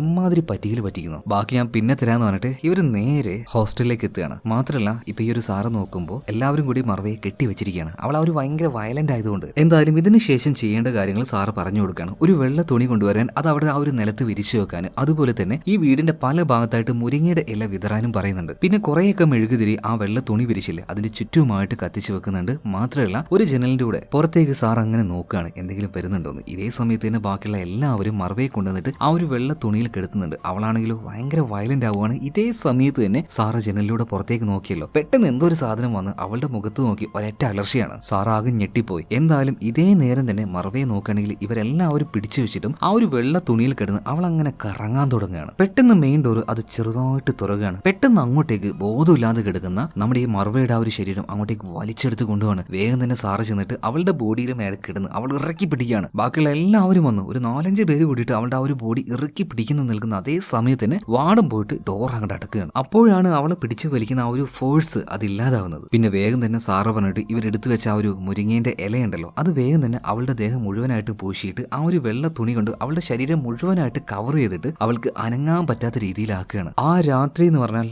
ഇവർ 5 പേരും ഇന്ന് വരെ കാണാത്ത ഒരു കാലരാത്രിയായിരുന്നു. എങ്ങനെ ആ രാത്രി കടന്നുപോയെന്ന് ഇവർക്ക് അറിയില്ല കേട്ടോ. എന്തായാലും ആ രാത്രിയും ഇവർ അതിജീവിച്ചു. പിറ്റേ ദിവസം രാവിലെ എല്ലാവരും നല്ല ക്ഷീണത്തിൽ ഉറങ്ങിപ്പോയിട്ടുണ്ടായിരുന്നു. എന്തായാലും രാവിലെ ആയപ്പോൾ ആദ്യം തന്നെ എഴുന്നേൽക്കുന്നത് ലീനയാണ്. ലീന എഴുന്നേറ്റ് പതിയെ ഹാളിലേക്ക് വന്ന് നോക്കുമ്പോൾ അവിടെ നടുവിലായിട്ട് ഒരു മൃതദേഹമുണ്ട്. അത് ചീഞ്ഞളിഞ്ഞ രീതിയിലാണ്. മാത്രമല്ല അതിന്റെ ചുറ്റും കറുത്ത വസ്ത്രം ധരിച്ച് ചില മന്ത്രവാക്യങ്ങൾ ചൊല്ലുന്ന സ്ത്രീകളെയും കാണുകയാണ്. എന്നാൽ അത് അവളുടെ ഒരു ഇലൂഷൻ മാത്രമായിരുന്നു. പെട്ടെന്ന് തന്നെ സ്വപ്നത്തിൽ നിന്ന് എഴുന്നേൽക്കാൻ എല്ലാവരും വിളിക്കുന്നുണ്ട്. പക്ഷെ എല്ലാവരും നോക്കിയിട്ടും അവിടെ എവിടെയും മറവയെ കാണാനില്ല. അപ്പൊ ആരോ ഒരാൾ വന്നിട്ട് വാതിൽ മുട്ടുകയാണ്. വാതിൽ തുറന്നു നോക്കുമ്പോൾ ഇതുവരെയായിട്ടും ഇവർ കാണാത്ത മറ്റൊരാൾ. ആരാന്ന് ചോദിക്കുമ്പോൾ മറവയുടെ അനിയത്തിയാന്ന് പറയാണ്. അതായത് മറവയ്ക്ക് ഒരു കൂടപ്പിറപ്പുണ്ട്, പക്ഷേ ഇങ്ങോട്ടേക്ക് വരാറൊന്നുമില്ലാന്ന് കഥയുടെ ആരംഭത്തിൽ ലീന പറഞ്ഞായിരുന്നല്ലോ. ആ ആള് തന്നെയാണ് ആ സിസ്റ്റർ വന്നത്. എന്തായാലും അവള് വന്നപ്പോ തന്നെ ആകെ പേടിയിലാണ്. എന്താ കാര്യം ചോദിക്കുമ്പോൾ എന്താ ഇവിടെ സംഭവിച്ചെന്നൊക്കെ ചോദിക്കുമ്പോൾ വിശദമായിട്ട് തന്നെ കാര്യങ്ങൾ പറഞ്ഞു കൊടുക്കുകയാണ്. അവളുടെ അനിയത്തി ആകെ പേടിച്ചു പോയി. എന്റെ ചേച്ചി അവളൊരു ശവത്തിനെയാണ് പ്രണയിക്കുന്നതെന്നോ, നിങ്ങൾ എന്താ ഈ പറയുന്നത്? ഇത് ലോജിക്കലായിട്ട് ചിന്തിക്കാൻ പറ്റുന്ന ഒരു കാര്യമാണോ? ഇപ്പൊ സാറ് പറഞ്ഞു കൊടുക്കുകയാണ്, ലോജിക്കലായിട്ടുള്ള കാര്യങ്ങളല്ല ഇവിടെ നടക്കുന്നത്. അതുപോലെ തന്നെ ഇപ്പൊ ഈ മറുവയെ കാണാതായിട്ടുണ്ട്. എനിക്ക് തോന്നുന്നത് അവള് പ്രണയിക്കുന്ന ആ ഒരു ആത്മാവ് രാസ്തു നിങ്ങളുടെ അച്ഛന്റെയും അമ്മയുടെയും ആ ഒരു പഴയ വീട്ടിലേക്ക് അവളെ കൂട്ടിക്കൊണ്ടു പോയിട്ടുണ്ടോ എന്നാണ്. ഈ നടക്കുന്ന സംഭവങ്ങളെല്ലാം നിങ്ങളുടെ അച്ഛനും അമ്മയുമായിട്ട് നല്ല ബന്ധമുണ്ടെന്ന് എനിക്ക് തോന്നുന്നുണ്ട്. സോ അതുകൊണ്ട് എന്തായാലും ഇവരുടെ ആ ഒരു പഴയ വീട്ടിലേക്ക് പോകണമെന്ന് പറയാണ്. സോ അങ്ങോട്ടേക്ക് വഴി കാണിക്കാനായിട്ട് ഇപ്പൊ മറുവയുടെ അനിയത്തി ഉണ്ടല്ലോ, അങ്ങനെ ഇവർ 4 ലേഡീസ് ആണ് പോവാൻ നിൽക്കുന്നത്. ഒന്ന് അനിയത്തി, അതുപോലെ തന്നെ സാറ, പിന്നെ മറുവയുടെ കൂട്ടുകാരിയായിട്ടുള്ള ലീനയും അതുപോലെ തന്നെ വെയും. ഇവരുടെ കൂടെ തന്നെ നമ്മുടെ അലക്സും വരുന്നുണ്ട് കേട്ടോ. എന്നാൽ അലക്സിന് ഒരു രീതിയിലും ലീന മൈൻഡ് ആക്കുന്നില്ല. എന്നിരുന്നാലും ഡ്രൈവറായിട്ട് ആ ഒരു വണ്ടിയിൽ അവനും വരുന്നുണ്ട്. അങ്ങനെ ഈ മറുവയും അവളുടെ അനിയത്തിയും ജീവിച്ച അവരുടെ ആ ഒരു പഴയ വീട്ടിലേക്ക്, ആ നാട്ടിലേക്ക് ഇവരെത്തുകയാണ്. ഒരു പഴയ വീട്, കുറെ കാലമായിട്ട് അവിടെ ആരും താമസില്ല. ഇപ്പൊ ഇവർ 4 പേരും പുറത്തേക്ക് ഇറങ്ങുകയാണ്. ഇപ്പൊ ഈ ലീനയാണെങ്കിൽ അലക്സിനോട് ഒരു അക്ഷരം മിണ്ടുന്നില്ല, മൈൻഡ് ആക്കുന്നില്ല. ഇപ്പൊ ലീനയുടെ കൂട്ടുകാരിയുള്ള വേ പറയാണ്, അലക്സെ നീ ഇവിടെ തന്നെ നിന്നാ മതി, ഞങ്ങൾ 4 പേരും ഉള്ളിലേക്ക് പോയിക്കോളാം, ഇനി അഥവാ ഞങ്ങൾ വന്നിട്ടില്ലെങ്കിൽ മാത്രം നീ ഉള്ളിലേക്ക് വന്നാൽ മതി, ഓക്കെ എന്ന് പറഞ്ഞിട്ട് അലക്സ് ആണെങ്കിലും ഒന്നും മിണ്ടാതെ അവിടെ നിൽക്കുകയാണ്. അവൻ തെറ്റ് ചെയ്തു എന്ന് അവന് നല്ല ബോധ്യമുണ്ട്. എന്തായാലും ഇവർ 4 പേര് കൂടിയിട്ട് വീടിന്റെ ഉള്ളിലേക്ക് പോകുന്നുണ്ട്. വീട്ടിന്റെ ഉള്ളിൽ പോയിട്ട് മർവേൻ അങ്ങനെ വിളിച്ചുകൊണ്ട് നിൽക്കുന്നുണ്ട്. എന്നാൽ മർവ വിളി കേൾക്കുന്നില്ല. പിന്നെ 2 ടീമായിട്ട് പോയിട്ട് ഇവർ ആ ഒരു വീട് മുഴുവൻ പരിശോധിക്കാൻ തുടങ്ങുകയാണ്. ആ സമയത്ത് രഹസ്യമായിട്ടുള്ള ഒരു വാതിൽ ഈ വീട്ടിൽ കാണുകയാണ്. ഇതെന്താണെന്ന് ഈ മർവയുടെ അനിയത്തിയോട് അറിയുമെന്ന് ചോദിക്കുമ്പോൾ അവൾ ആദ്യമായിട്ട് ഇങ്ങനെ ഒരു സ്ഥലം കാണുന്നത് തന്നെ. എന്തായാലും ആ ഒരു വാതിൽ ചവിട്ടി പൊളിച്ച് ഇതിന്റെ ഉള്ളിലേക്ക് കയറിയപ്പോൾ തന്നെ ഒടുക്കത്താ നാറ്റം. അങ്ങനെ ഇവർ വന്നു നോക്കുന്ന സമയത്ത് കുറച്ച് മുന്നിലായിട്ട് ഒരു ചെറിയൊരു കട്ടിൽ പോലെ ഒരു സ്ഥലത്തിൽ ഒരു ശവം വെച്ചിരിക്കുകയാണ്. അതിന്നാണ് ഈ നാറ്റം വരുന്നത്. ആ ശവം എന്തോ ഒരു തുണിയിൽ പൊതിഞ്ഞു വെച്ചിരിക്കുകയാണ്. അതിന്റെ മുകളിലായിട്ട് ചില മാന്ത്രിക കാർഡുകൾ വെച്ചിട്ടുണ്ട്. ആ കാർഡിന്റെ ഒരെണ്ണത്തിന്റെ മുകളിലായിട്ട് സിനിമയുടെ ആരംഭത്തിൽ തന്നെ മർവയുടെ ബർത്ത്ഡേ ആയപ്പോൾ ഈ ലീന ഒരു ഗിഫ്റ്റ് കൊടുത്തായിരുന്നല്ലോ, ഒരു തലയിൽ കുത്തുന്ന പിന്ന്. ആ പിന്ന് ആ കാർഡിന്റെ ഒരു ഭാഗത്തുണ്ടായിരുന്നു. അതിനർത്ഥം ഇങ്ങോട്ടേക്ക് എന്തായാലും മർവ വന്നിട്ടുണ്ട്. ഒന്നില്ലെങ്കിൽ അന്ന് അവളുടെ ആ ഒരു ബർത്ത്ഡേ ഉണ്ടായിരുന്ന ദിവസം, അല്ലെങ്കിൽ ഇന്നലെ രാത്രി തന്നെ. എന്തായാലും ഒരു ശവം വെച്ച് ഇങ്ങനെ ഒരു ചടങ്ങ് ചെയ്യണമെങ്കിൽ അതിനെക്കുറിച്ച് എന്തെങ്കിലും നിനക്ക് അറിയാവില്ലേ എന്ന് സാറ മർവയുടെ അനിയത്തിയോട് ചോദിക്കുമ്പോൾ മർവയുടെ അനിയത്തി പറയാണ്, എനിക്കിതുമായിട്ട് യാതൊരു ബന്ധവുമില്ല, ഇങ്ങനെ ഒരു സ്ഥലം ഉണ്ടെന്ന് തന്നെ ഞാൻ ഇപ്പോഴാണ് അറിയുന്നത്. ഇതൊക്കെ എന്താണെന്ന് മർവയുടെ അനിയത്തി ചോദിക്കുമ്പോൾ സാറ് പറഞ്ഞു കൊടുക്കാണ്, ഈ ചടങ്ങ് ഇത് ചെയ്യുന്നത് ശരിക്കും ദുരാഗ്രഹങ്ങളുള്ള ആൾക്കാരാണ്. അവരുടെ ചില ആഗ്രഹങ്ങൾ അത് സാധിച്ചെടുക്കാൻ വേണ്ടിയിട്ട് ഇതുപോലെ മരിച്ചുപോയ ശവശരീരങ്ങൾ കൊണ്ടുവന്നിട്ട് ഇതുപോലെയുള്ള കർമ്മങ്ങൾ ചെയ്യുമ്പോൾ അവരുടെ ചില ആവശ്യങ്ങൾ സാധിച്ചെടുക്കാൻ പറ്റും. എന്നാൽ ഇങ്ങനൊരു കാര്യം നടത്തുമ്പോൾ ഇതിന് പ്രതികൂലമായിട്ട് ബാധിക്കുന്ന ചില കാര്യങ്ങൾ കൂടിയുണ്ട്. അതായത് ആരാണോ ഈ രീതിയിലുള്ള ചടങ്ങ് നടത്തുന്നത് അതിനുവേണ്ടി ഏതൊരു ആത്മാവിനെയാണോ അവർ ഉപയോഗിക്കുന്നത് ആ ആത്മാവ് അയാളുടെ കുടുംബത്തിൽ ഏകദേശം 1000 വർഷത്തോളം നിലനിൽക്കുമെന്ന് ഇപ്പൊ സാറ പറഞ്ഞു കൊടുക്കുകയാണ്. സിനിമയുടെ ആരംഭത്തിൽ നമ്മൾ കണ്ടതും അതുതന്നെയാണ്. അതായത് മർവയുടെ അച്ഛൻ അയാളുടെ എന്തോ ഒരു ആഗ്രഹം സാധിക്കാനായിട്ട് ഇതുപോലെയുള്ള ഒരു ചടങ്ങ് ചെയ്തു. അതുകൊണ്ട് തന്നെ ഇയാളുടെ കുടുംബത്തിൽ ഇനി 1000 വർഷത്തോളം ഈ ആത്മാവ് അങ്ങനെ നിലനിൽക്കും. അത് നല്ല രീതിയിലായാലും ശരി, ചീത്ത രീതിയിലായാലും ശരി. എന്തായാലും ഇതിനൊരു പ്രതിവിധി എന്ന് പറയുന്നത് എവിടുന്നാണോ ഈ മൃതദേഹം കൊണ്ടുവന്നത് അവിടെ തന്നെ ഇത് കൊണ്ടുവെക്കുക. മാത്രമല്ല ഈ മർവയുടെ ഉപ്പയും ഉമ്മയും അടക്കിയിട്ടുള്ള ആ ഒരു കബറും കൂടെ, അതായത് ആ ഒരു കല്ലറ കൂടെ കാണുമെന്ന് ഇപ്പൊ സാറ് പറയണം. അതെവിടെയാണെന്ന് സിസ്റ്ററിനോട് ചോദിക്കുമ്പോൾ, അതായത് മർവയുടെ അനിയത്തിയോട് ചോദിക്കുമ്പോൾ ഏകദേശം ഒരു ധാരണ ഉണ്ട്, ഞാൻ അങ്ങോട്ടേക്ക് കൊണ്ടുപോകാന്ന് പറയുന്നത്. മാത്രമല്ല ഇപ്പൊ നിലവിൽ അവരെ കൊണ്ടേ കെടുത്തിയിട്ടുണ്ടാവുക ഈ കിടക്കുന്ന ശവം ഉണ്ടല്ലോ ഇതിന്റെ കുഴിയിലായിരിക്കും. അതായത് അവരുടെ ആ ഒരു കല്ലറയില്ലേ അതിന്റെ യഥാർത്ഥ അവകാശി ദാ ഈ കാണുന്ന ശവശരീരമാണ്. സോ ഇതിന് നമ്മൾ അവിടെ തന്നെ കൊണ്ടുപോയി തിരിച്ചു വെക്കണം എന്ന് പറയണം. അങ്ങനെ ഇവർ ആ ഒരു കാര്യം ചെയ്യാൻ നിൽക്കുന്ന സമയത്ത് പെട്ടെന്നൊരു കാര്യം ഇവിടെ സംഭവിക്കുന്നുണ്ട്. അതായത് മർവയുടെ അനിയത്തിയുടെ 2 കൈയും ആരും കൂട്ടി കിട്ടിയതുപോലെ ആവുകയാണ്. അത് കഴിഞ്ഞപ്പോ വെയ്ഡ് കഴിഞ്ഞപ്പോ ഇപ്പൊ സാറയുടെ കൈയും ഇതുപോലെ ആയിട്ട് ഈ ശവക്ക് പൊതിയില്ല അതുപോലെ ഇവരുടെ ശരീരം ആവുകയാണ്. പെട്ടെന്ന് തന്നെ സാറ ലീനയോട് പറയണ്, ആ ചുവന്ന റിബൺ ഈ ശവത്തിന്റെ തലയിൽ കൊണ്ടുപോയി കെട്ടുന്നു. എന്നാൽ അത് ചെയ്യുന്നതിന് മുന്നേ തന്നെ ലീനയ്ക്കും ഇത് സംഭവിക്കുകയാണ്. ഇവരുടെ ഈ ഒച്ചപ്പാട് കേട്ട് അങ്ങോട്ടേക്ക് അലക്സ് വരികയാണ്. അലക്സിനോട് വേഗം ആ റിബൺ എടുത്ത് ശവത്തിന്റെ തലയിൽ കെട്ടാൻ വേണ്ടി ലീന പറയണം. അവൻ പെട്ടെന്ന് തന്നെ അത് കെട്ടി. സോ അതുകൊണ്ട് ഇവർ ഫ്രീ ആവുകയാണ്. ഇനി അധികം നേരെയില്ല, എത്രയും പെട്ടെന്ന് തന്നെ ഈ ശവത്തിന് അതിന്റെ ആ ഒരു കുഴിയിലേക്ക് തന്നെ തിരിച്ചു കൊണ്ടുപോയി വെക്കണം എന്ന് പറയണം. അങ്ങനെ മർവയുടെ ഉപ്പാനെയും ഉമ്മാനെയും കബറടക്കിയ ആ ഒരു ശ്മശാനത്തിലേക്ക് ഇവരെല്ലാവരും പോവാണ്. ഇപ്പൊ രാത്രിയായിട്ടുണ്ട്, ചെറിയ രീതിയിൽ മഴയും പെയ്യുന്നുണ്ട്. ഒരു പ്രത്യേകതരം പേടി എല്ലാവരുടെ ഉള്ളിലും ഫീൽ ആവുന്നുണ്ടെങ്കിലും മർവയ്ക്ക് വേണ്ടി ഇവർ ആ ഒരു സാഹസികത കാണിക്കുകയാണ്. അതായത് ഈ ശവവുമായിട്ട് ശവപ്പറമ്പിലേക്ക് വരികയാണ്. ശവത്തിനെ കൊണ്ടുവരുന്നത് നമ്മുടെ അലക്സ് ആണ് കേട്ടോ. ഇതിന്റെ മുന്നിലായിട്ട് തന്നെ ലീനയും വെയ്യും സാറയും അതുപോലെ മർവയുടെ അനിയത്തിയും നടക്കുന്നുണ്ട്. അപ്പൊ ആരെങ്കിലും ഒന്ന് ഹെൽപ്പ് ചെയ്യാൻ വേണ്ടി അലക്സ് പറയാണ്. പക്ഷെ അതൊന്നും മൈൻഡ് ആക്കാതെ ഇവർ മുന്നിൽ പോവാണ്. ഏറ്റവും മുന്നിലുള്ളത് ലീനയും അതുപോലെ തന്നെ മർവയുടെ അനിയത്തിയാണ്. ഈ സമയത്ത് ഇവർ പിന്നിലേക്ക് തിരിഞ്ഞു നോക്കുമ്പോൾ വേറെ ആരെയും കാണാനില്ല. എല്ലാവരും അങ്ങോട്ടും ഇങ്ങോട്ടും വഴിമാറി പോയിട്ടുണ്ട്. അപ്പൊ ഇരുട്ടിലൂടെ ആരും ഒരാൾ ഓടുന്നതായിട്ട് ഇപ്പൊ മർവയുടെ അനിയത്തി കാണുകയാണ്. അപ്പൊ ഓടിയ ആളുടെ ആ ഒരു ബോഡിയും അതുപോലെ തന്നെ മുഖവും കണ്ടപ്പോൾ അനിയത്തിക്ക് ഒരു കാര്യം മനസ്സിലായി, അത് മർവ തന്നെയാണ്. ചേച്ചി ചേച്ചി എന്ന് പറഞ്ഞിട്ട് മർവയുടെ പിന്നാലെ അവളുടെ അനിയത്തി ഓടുകയാണ്. ഇപ്പോൾ മറ്റൊരു ഭാഗത്ത് തനിയായി പോയിട്ടുണ്ട്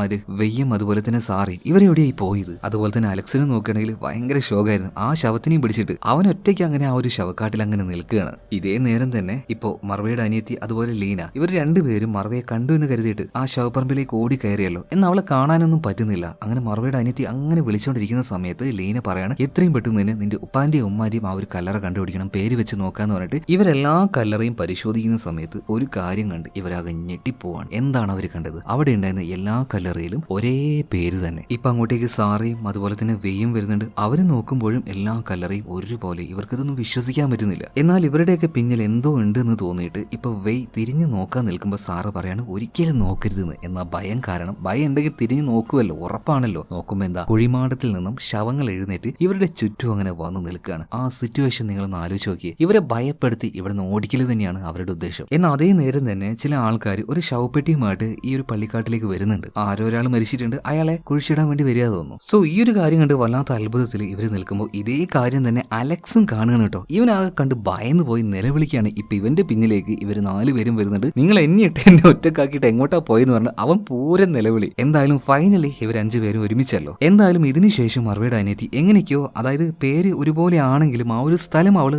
മനസ്സിലാക്കിയിട്ട് അവളുടെ ഉപ്പാടിയും ഉമ്മാടിയും ആ ഒരു കുഴിമാടും ഇത് തന്നെയാണ് അവൾ കൺഫേം ചെയ്യാണ്. ഇനി അടുത്തതായി ചെയ്യേണ്ടത് ഇത് പെട്ടെന്ന് തന്നെ മാന്താൻ തുടങ്ങണം. അങ്ങനെ ആ ഒരു കുഴി ഇവർ മാന്താൻ തുടങ്ങുകയാണ്. ഇതേ സമയത്ത് അതിന്റെ മുകളിലുണ്ടായിരുന്ന മണിയും കാര്യങ്ങളൊക്കെ അടിക്കാൻ തുടങ്ങുകയാണ്. ഒരു വല്ലാത്ത ഭീതിപ്പെടുത്തുന്ന സൗണ്ടും കാര്യങ്ങളൊക്കെ. മാത്രമല്ല കുഴി തോണ്ടുന്ന സമയത്ത് മറുപടിയുടെ അനിയത്തി വല്ലാതെ കരയുന്നുണ്ട്. കാരണം എന്താ വെച്ചാൽ സ്വന്തം അച്ഛന്റെയും അമ്മയുടെയും കുഴിമാടല്ലേ ഈ തോണ്ടുന്നത്. അങ്ങനെ തോണ്ടി അവർ ആ ഒരു പെട്ടിയുടെ മുകൾ ഭാഗം കാണുകയാണ്. ഒരു വിധത്തിൽ അത് പൊളിച്ചു നോക്കുമ്പോൾ ഇവർ ശരിക്കും ഷോക്കായി പോയി. ഇവരുടെ കണ്ണുകൾ അവർക്ക് വിശ്വസിക്കാൻ പറ്റുന്നില്ല. കാരണം എന്താ വെച്ചാൽ ഇത്രയും ആഴത്തിലുള്ള ഈ ഒരു കുഴിയുടെ അടിയിലായിട്ട് നമ്മുടെ മർവ അങ്ങനെ കിടക്കുകയാണ്. ഇവൾ എങ്ങനെയാ ഇങ്ങോട്ടേക്ക് വന്നത്? എന്തൊക്കെ ഇവൾ ഈ ചെയ്യുന്നത്? വേഗം തന്നെ സാറ ഒരു വെള്ള തുണി എടുത്ത് അവിടെ വിരിക്കുകയാണ്. അതിലേക്ക് പെട്ടെന്ന് തന്നെ ഇവർ ഈ ഒരു മർവയെ കൊണ്ടുവന്ന് കിടത്തുന്നുണ്ട്. എന്നിട്ട് വേഗം തന്നെ ഇവർ ആ ഒരു മുരിങ്ങയുടെ ഇല ഉണ്ടല്ലോ അവളുടെ ചുറ്റും വിതറുകയാണ്. അതുപോലെ തന്നെ അലക്സ് കൊണ്ടുവന്ന ആ ഒരു ശവശരീരം ഉണ്ടല്ലോ, അതായത് റാസ്തുവിന്റെ ശവശരീരം, അത് നേരെ ഈ കുഴിയിലേക്ക് തന്നെ വെക്കുകയാണ്. ഇപ്പൊ നമ്മുടെ മർവയെ നോക്കുകയാണെങ്കിൽ അവൾക്ക് ശ്വാസമൊന്നും മര്യാദക്ക് തിരിച്ചു കിട്ടുന്നില്ല കേട്ടോ. സോ വേഗം തന്നെ CPR-ഉം കാര്യങ്ങളും കൊടുത്തിട്ട് അവൾക്ക് ആ ഒരു ശ്വാസം കൊടുക്കാൻ വേണ്ടി ഇവർ നോക്കുന്നുണ്ട്. എന്നാൽ പെട്ടെന്ന് ബോധം വന്ന മർവ ഇവരെ കയറി ആക്രമിക്കാൻ നോക്കുകയാണ്. പിന്നീട് അവൾ വല്ലാതെ വയലന്റ് ആയിട്ട് രാസ്തോ എന്ന് പറഞ്ഞിട്ട് അവൾ വിളിച്ചുകൊണ്ടിരിക്കുകയാണ്. നിങ്ങളൊന്നും എനിക്ക് വേണ്ട, എനിക്ക് അവനെ മതി എന്ന് പറഞ്ഞിട്ട് ഭയങ്കര വയലന്റ് ആയിട്ട് അവൾ രാസ്തുവിനെ അങ്ങനെ വിളിച്ചുകൊണ്ടിരിക്കുന്ന സമയത്ത് ഇവരിപ്പോ ആ ഒരു കുഴിയിലേക്ക് കൊണ്ടുപോയി വെച്ച രാസ്തുവിന്റെ ആ ഒരു ശവശരീരം അത് പതിയെ ഇങ്ങനെ തിരിയാണ്. എന്നാൽ ചുറ്റും നിന്ന് ഇവരെല്ലാവരും ബോധമില്ലാതെ കിടന്ന് അലറിക്കൊണ്ടിരിക്കുന്ന മർവയെ കൺവിൻസ് ചെയ്യാൻ നോക്കുകയാണ്. പ്രത്യേകിച്ചും അവളുടെ അനിയത്തി, ഞങ്ങൾ എല്ലാവരും നിന്റെ കൂടെയില്ലേ, ഞങ്ങൾക്ക് നിന്നെ വേണം. അതുപോലെ തന്നെ ലീനിയും വെയ്യും അവരെ കൊണ്ട് പറയാൻ പറ്റുന്ന, അവളുടെ മനസ്സിനെ കൺവിൻസ് ചെയ്യാൻ പറ്റുന്ന എല്ലാ രീതിയിലും അവളോട് സംസാരിക്കുകയാണ്. നിന്നെ എല്ലാവരും ഒരുപാട് സ്നേഹിക്കുന്നുണ്ട്, ഞങ്ങൾക്ക് നിന്നെ വേണം എന്നിട്ട് പരമാവധി അവളുടെ മൈൻഡ് ഓക്കെ ആക്കാൻ നോക്കുകയാണ്. ഇതേ സമയത്ത് തന്നെ അലക്സും അതുപോലെ സാറ രണ്ടുപേരും കൂടിയിട്ട് ആ ഒരു കുഴി അത് മൂടിക്കൊണ്ടിരിക്കുകയാണ്. അല്ലെങ്കിൽ രാസ്തുവിന്റെ ആ ഒരു ശവശരീരം വീണ്ടും എഴുന്നേറ്റ് വരും. അങ്ങനെ ഇപ്പോൾ ഒരു രക്ഷയില്ലാതെ മർവയുടെ കെട്ടിപ്പിടിച്ചുകൊണ്ട് തന്നെ അവളുടെ അനിയത്തി പറയാണ്, നമ്മുടെ ഉമ്മ പണ്ട് പറഞ്ഞ കാര്യം ഓർമ്മയുണ്ടോ? എന്ത് തന്നെ പ്രശ്നം വന്നാലും നമ്മൾ രണ്ടുപേരും ഒരുമിച്ച് നിൽക്കണം, പിരിയാൻ പാടില്ല. ചേച്ചി ഞാൻ പറയുന്നത് കേൾക്ക്, ഞങ്ങൾക്ക് വേണം, നിന്നെ വേണമെന്ന് പറഞ്ഞിട്ട് അവൾ ആ ഒരു സ്നേഹം കൊണ്ട് തന്നെ അവളെ കീഴ്പ്പെടുത്തുകയാണ് കേട്ടോ. സോ പതിയെ അവൾ ഓക്കെ ആയി വരികയാണ്. അപ്പോഴേക്കും രാസ്തുവിനെ ആ ഒരു കുഴിയിലിട്ട് ഇവർ പൂർണ്ണമായിട്ട് മൂടിക്കഴിഞ്ഞു. അങ്ങനെ ആ ഒരു മഴയെല്ലാം ചെറുതായിട്ട് നിൽക്കുകയാണ്. പിറ്റേ ദിവസം രാവിലെ ആവാനായിട്ടുണ്ട്. നേരെ ആ ഒരു വെട്ടം വന്നു. ഇവരുടെ ആ ഒരു വണ്ടി എടുത്ത് ഇവർ നാട്ടിലേക്ക് തന്നെ തിരിച്ചു പോവാണ്. പോകുന്ന സമയത്ത് എല്ലാവർക്കും അവർക്ക് വിശ്വസിക്കാൻ കഴിയുന്നില്ലായിരുന്നു ഇന്നലെ രാത്രി സംഭവിച്ച ആ ഒരു കാര്യങ്ങൾ. കാരണം നോർമൽ ആയിട്ടുള്ള കാര്യങ്ങളല്ലല്ലോ ഈ രാത്രിയിൽ കഴിഞ്ഞു പോയത്. എന്തായാലും അവർ നാട്ടിലെത്തി പഴയതുപോലെ തന്നെ നോർമൽ ലൈഫിലേക്ക് വരികയാണ്. അങ്ങനെ എത്തിയ പാട് തന്നെ നമ്മുടെ ലീന ചെയ്യുന്നത് അവളുടെ ബോയ് ഫ്രണ്ട് ആയിട്ടുള്ള അലക്സിനെ ബ്രേക്കപ്പ് ചെയ്യാണ്. അവനും ഇപ്പൊ എന്തോ പോലെ ആവുന്നുണ്ട് കേട്ടോ. എന്തായാലും സാറ ഉണ്ടല്ലോ, ഇത് കരുതി സാറയുടെ അടുത്തേക്ക് പോകാൻ നിൽക്കുമ്പോൾ അത് വേണ്ട, ഒരേ സമയത്ത് രണ്ടാൾക്കാരെ കറക്റ്റ് ചെയ്യുന്ന നിന്നെ എനിക്ക് വേണ്ടെന്നിട്ട് അവളും പോവാണ്. സോ നടു റോട്ടിൽ പാവം അലക്സ് ഒറ്റയ്ക്കായി പോവാണ്. ആളൊരു ചെറ്റയാണെങ്കിലും ഇവർക്ക് ഒരുപാട് ഹെൽപ്പും കാര്യങ്ങളൊക്കെ ചെയ്തു കൊടുത്തിട്ടുണ്ടല്ലോ അല്ലേ. എന്തായാലും വീണ്ടും ലേഡീസ് ഹോസ്റ്റലിലേക്ക് പോവാണെങ്കിൽ അവിടെ പഴയതുപോലെ തന്നെ നമ്മുടെ കൂട്ടുകാരികൾ 3 പേരും നല്ല ചങ്കായിട്ട് അടിച്ച് പൊളിക്കുകയാണ് കേട്ടോ. പഴയതുപോലെ തന്നെ ഇനി ഒരുത്തനും വേണ്ട, നമ്മൾ മാത്രം മതി എന്ന് പറഞ്ഞിട്ട് ഇവരടിച്ച് വിളിക്കുന്ന സമയത്ത് നമ്മുടെ മർവ അവള് പഴയതുപോലെ ആയിട്ടുണ്ട്. പഴയ ഒരു സന്തോഷമൊക്കെ അവളിലേക്ക് തിരിച്ചു വന്നിരിക്കുകയാണ്. ഇപ്പൊ ലീനയ്ക്കും അതുപോലെ വെയ്ക്കും എല്ലാവർക്കും ആശ്വാസമായിട്ടുണ്ട് കേട്ടോ. അങ്ങനെ ആ ഒരു സെലിബ്രേഷൻ എല്ലാം കഴിഞ്ഞ് ഓരോരുത്തരും അവരുടെ മുറിയിലേക്ക് പോവാണ്. ഇപ്പൊ മർവ അവളുടെ മുറിയിലേക്ക് വന്നിരുന്ന് വീണ്ടും ആ ഒരു കണ്ണാടിയിലേക്ക് നോക്കി തലയും ചിരിച്ച് ഒരു വല്ലാത്ത ചിരിച്ചിരിക്കുന്നുണ്ട്. വായ്, എന്തുകൊണ്ട് അവൾ ഇങ്ങനെ ചിരിക്കുന്നത്? രാസ്തു വീണ്ടും അവളുടെ അടുത്തേക്ക് വന്നു. എന്തായാലും ഇതിനുശേഷം ലീനയുടെ റൂമിലേക്ക് ഒരു കത്ത് വന്ന് വീഴുകയാണ്. ആ കത്ത് ലീനയ്ക്ക് വേണ്ടി എഴുതിയത് മറ്റാരുമല്ല, മർവ തന്നെയാണ്. ഇപ്പൊ മർവ ആ കത്തിലൂടെ ഇവർക്കൊരു കാര്യം പറഞ്ഞു കൊടുക്കുകയാണ്. നിങ്ങളെല്ലാവരും എനിക്ക് നല്ലത് വരാൻ വേണ്ടി മാത്രമാണ് ഇത്രയും കഷ്ടപ്പെട്ട് എന്നെ ഇങ്ങോട്ടേക്ക് കൊണ്ടുവന്നതും എന്നെ ഇതിൽ നിന്ന് രക്ഷപ്പെടുത്തിയതും എല്ലാം എനിക്ക് നന്നായിട്ട് അറിയാം. ഞാൻ സെലക്ട് ചെയ്ത, ഞാൻ തെരഞ്ഞെടുത്ത ഈ ആള് അതൊരിക്കലും നിങ്ങൾക്ക് അക്സെപ്റ്റ് ചെയ്യാൻ പറ്റുന്ന ഒരാളായിരുന്നില്ല എന്നും എനിക്കറിയാം. എന്തായാലും എന്നോട് നിങ്ങൾ എല്ലാവരും കാണിച്ച ആ ഒരു സ്നേഹത്തിന് എനിക്ക് ഒരുപാട് നന്ദിയുണ്ട്. അതുപോലെ തന്നെ അതിനേക്കാൾ ഉപരിയായിട്ട് നിങ്ങൾക്ക് വേണമെങ്കിൽ ഈ റാസ്തു ഒരു വെറും ശവമായിരിക്കും, അല്ലെങ്കിൽ ഒരു ആത്മാവായിരിക്കും. എന്നെ സംബന്ധിച്ചിടത്തോളം അത് അങ്ങനെയല്ല. എനിക്ക് അവൻ ജീവനാണ്. രാസ്തു ഇല്ലാതെ എനിക്ക് ഒരിക്കലും ജീവിക്കാൻ കഴിയില്ല. അവനെ പിരിഞ്ഞൊരു സമയം എനിക്ക് പറ്റില്ല. അതുകൊണ്ട് തന്നെ ഞാൻ അവന്റെ അരികിലേക്ക് പോവാ, ബൈ എന്ന് പറഞ്ഞിട്ട് ആ ഒരു കത്ത് തീരുകയാണ്. പേടിച്ചു പോയ ലീന ഓടിച്ചെന്ന് മർവയുടെ റൂമിലേക്ക് നോക്കുമ്പോൾ എന്താ കാണുന്നത്? അവള് ശരിക്കും ഞെട്ടിപ്പോയി. വളരെ ഷോക്കിംഗ് ആയിട്ടുള്ള ഡിസ്റ്റർബിംഗ് ആയിട്ടുള്ള ഒരു കാര്യം, അതായത് മർവ അവിടെ സ്വയം മരിച്ചിരിക്കുകയാണ്. എല്ലാവരും അങ്ങോട്ടേക്ക് ഈ ഒരു കാര്യം അറിഞ്ഞു വരുന്നുണ്ട് കേട്ടോ. ഭയങ്കര ഷോക്കിംഗ് ആയിപ്പോയി എല്ലാവർക്കും ഈ ഒരു കാര്യം. അങ്ങനെ ഈ സിനിമ തീരാൻ നിൽക്കുന്ന സമയത്ത് അവസാനമായിട്ട് ഒരു കാര്യം കാണിക്കുകയാണ്. അതായത് കഥയുടെ ആരംഭത്തിൽ കണ്ടില്ലേ, ശവപ്പറമ്പിൽ പോയിട്ട് ഒരു ശവത്തിനെ എടുത്തുകൊണ്ടുവന്നത് അത് മറ്റാരുമല്ല, മർവയുടെ അച്ഛൻ തന്നെയാണ്. പിന്നീട് അയാളുടെ വീട്ടിലേക്ക് ആ ശവം കൊണ്ടുവന്നിട്ട് അതിൽ ചില പൂജയും കാര്യങ്ങളൊക്കെ ചെയ്യുമ്പോൾ വാതിലിനിടയിലൂടെ അത് നോക്കിയില്ലേ, അതും മറ്റാരുമല്ല, നമ്മുടെ മർവ തന്നെയാണ്. അപ്പൊ മർവ ചെറിയൊരു ഭയത്തിലിരിക്കുമ്പോൾ അവളുടെ അച്ഛൻ അവൾ അരികിലേക്ക് വിളിച്ചിട്ട് പറയാണ്, മോള് പേടിക്കൊന്നും വേണ്ട, ഇതാണ് രാസ്തു. ഈ രാസ്തുവാണ് നമ്മുടെ കുടുംബത്തെ ഇനി രക്ഷിക്കാൻ പോകുന്നത്. അങ്ങനെ ആ ഒരു ചടങ്ങെല്ലാം കഴിഞ്ഞ് അവിടുന്ന് തിരിച്ചു പോകാൻ നേരത്ത് ഈ മറവയുണ്ടല്ലോ, രാസ്തു എന്ന ഒരു ശവശരീരത്തെ നോക്കുകയാണ്. അപ്പോൾ തന്നെ എന്തുകൊണ്ടാണെന്നറിയില്ല അവൾക്ക് ആ ശവത്തിനോട് ഒരു പ്രണയം തോന്നുന്നുണ്ടായിരുന്നു. ആ പ്രണയത്തോടു കൂടിയുള്ള നോട്ടം ആ ചെറിയ പ്രായത്തിൽ തന്നെ അവൾ ആ ഒരു ശവത്തിനെ നോക്കിയായിരുന്നു. സോ അവളുടെ പിന്നാലെ തന്നെ പിന്നീട് ഈ ഒരു രാസ്തു വരികയും ചെയ്തു. അപ്പൊ എങ്ങനെയുണ്ട് ഒരു മനുഷ്യ സ്ത്രീയുടെയും അതുപോലെ തന്നെ മരിച്ചുപോയ ഒരു ശവത്തിന്റെയും പ്രണയകഥ? ഇതുപോലൊരു പ്രണയകഥ നിങ്ങൾ കേട്ടിട്ടുണ്ടോ? തീർച്ചയായിട്ടും ഉണ്ടാവില്ല എന്നാണ് എനിക്ക് തോന്നുന്നത്. എന്തായാലും വീഡിയോ ഇഷ്ടമായ വീഡിയോ ലൈക്ക് ചെയ്യുക, നമ്മുടെ ചാനൽ ഒന്ന് സബ്സ്ക്രൈബ് ചെയ്യുക. അപ്പൊ അടുത്ത വീഡിയോയിൽ നമുക്ക് വീണ്ടും കാണാം. Okay, by.